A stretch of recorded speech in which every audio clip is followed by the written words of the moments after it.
You know, I thought the Overwatch drama had ended. It slowly subsided and then people got bored of it. Turns out, no, not at all. It's still here and people are seriously still big mad. It's amazing. I need to make this video to release a mental block which is causing me to not enjoy playing Overwatch 2.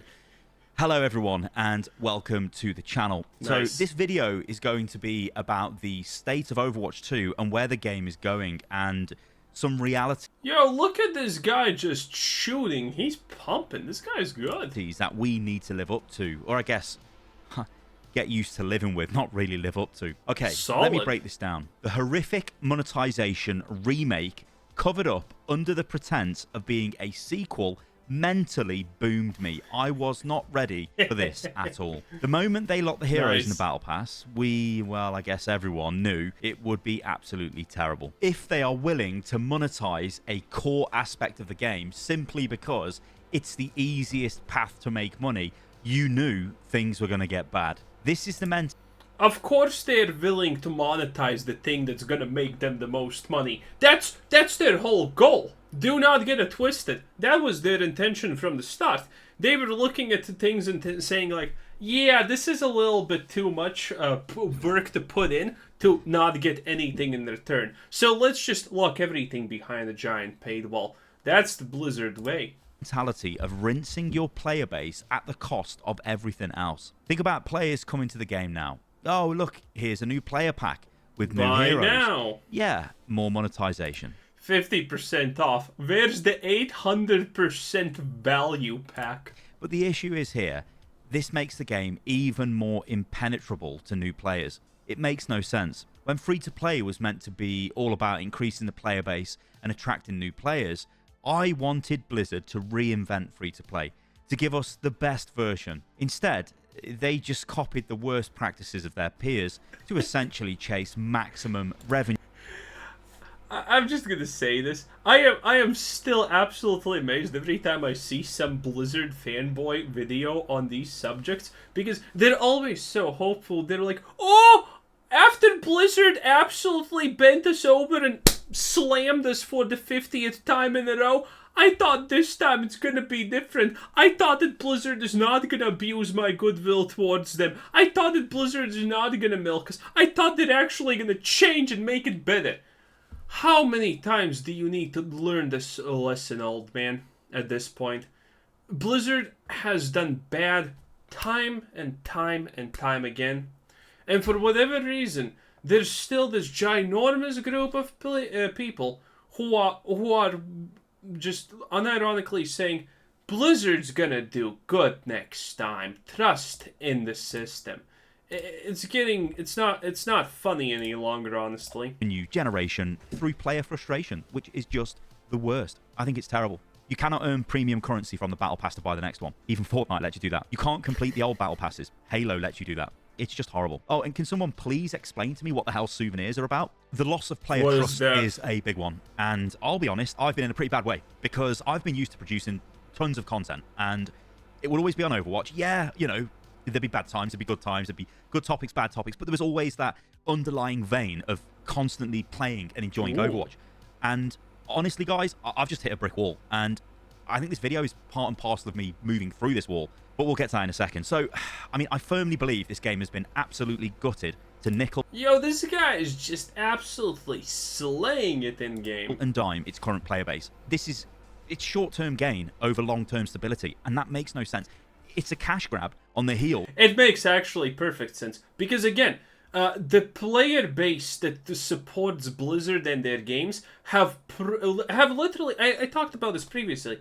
The people who play Blizzard games on average have literally proven that Blizzard can literally do whatever they want. They can implement whatever predatory practices they want. They can literally abuse the player base non-stop and nothing's going to change because the people left playing these games en masse are people who literally don't care how badly they are treated. These are people who get punched in the face and then they say thank you and they're not even into that type of stuff. This is why Blizzard does this. Because they have already 100% seen it that they can just do it.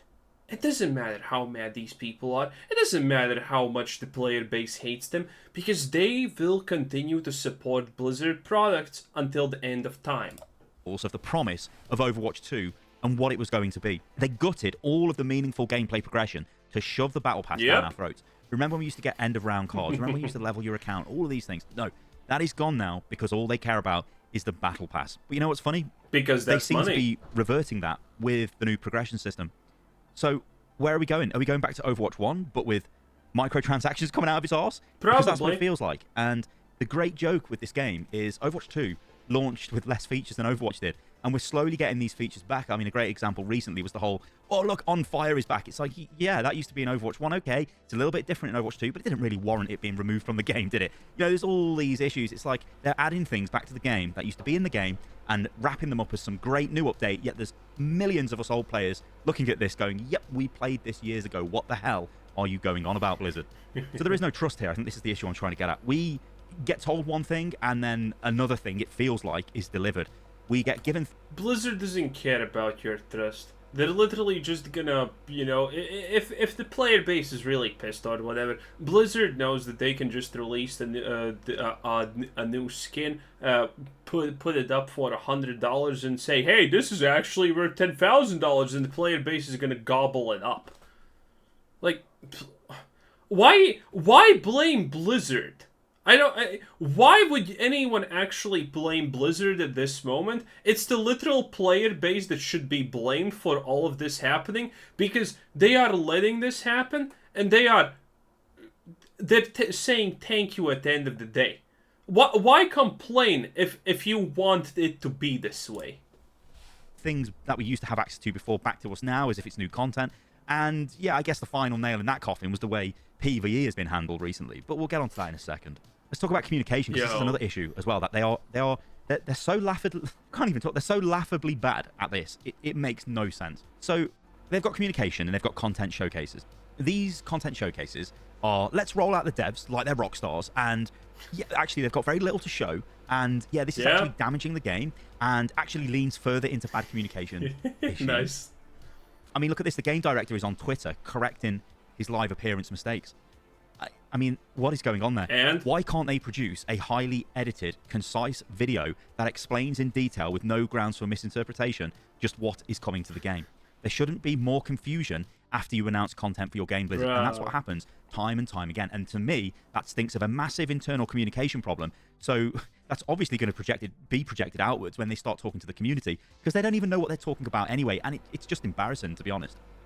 The PvE is it's watered down. Let's not beat around the bush here. Nothing we have seen so far has convinced me this is anything other than Archives Plus. Not to say that's a bad thing, but it doesn't look like it is any.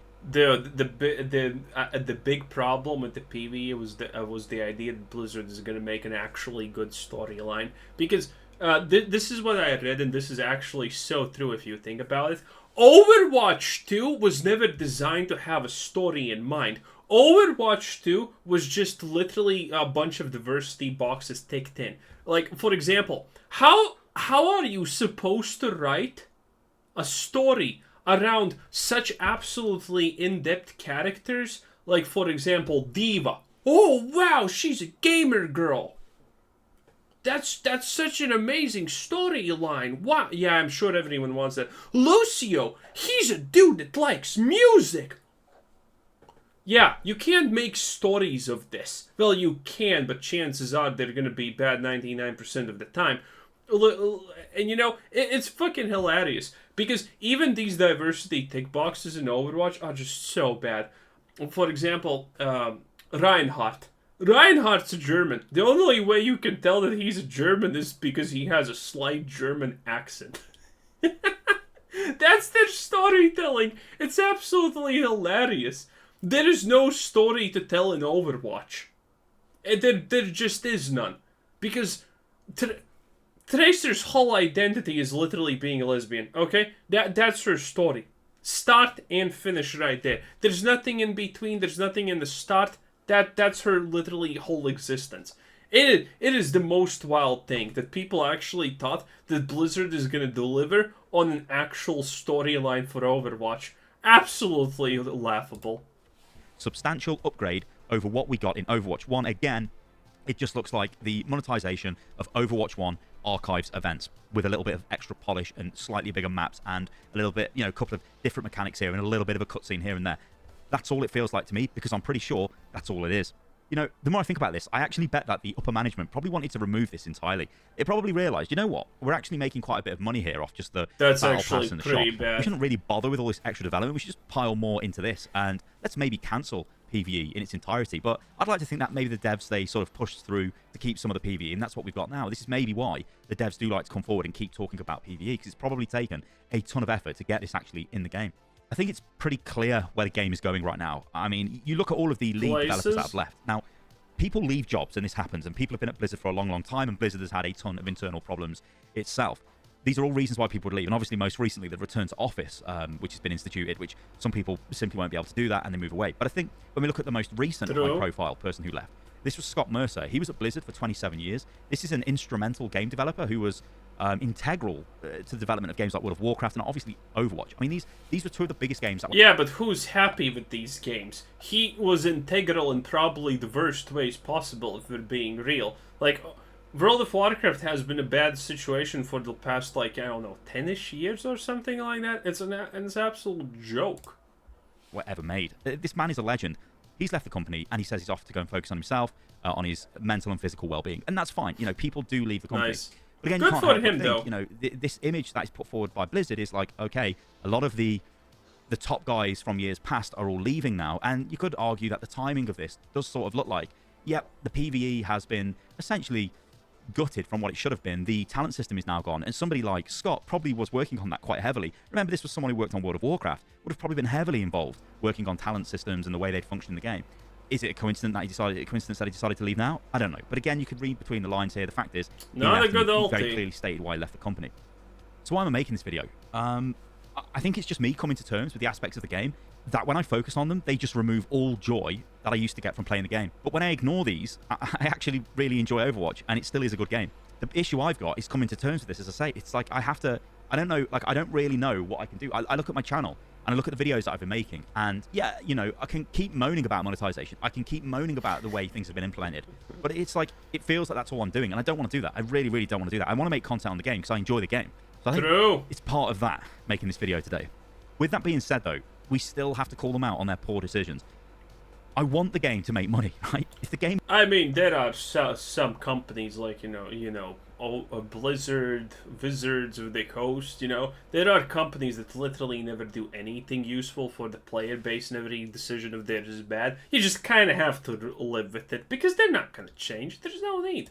It makes money, we get more content. But I just don't agree with the current trajectory of things like the monetization system. I think it's terrible. I guess this is made somewhat more hilarious when you look at what Gabe has done with Valve recently.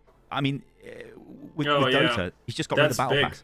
It's not even in the game anymore. Now, I don't think it sold particularly well in Dota, but you can't help but think that once again... Wait. You think it didn't sell well in Dota? Now, I don't think it sold particularly well in Dota. Wait, we need C actually. In the game, anyone know... I don't think it sold particularly... Bruh!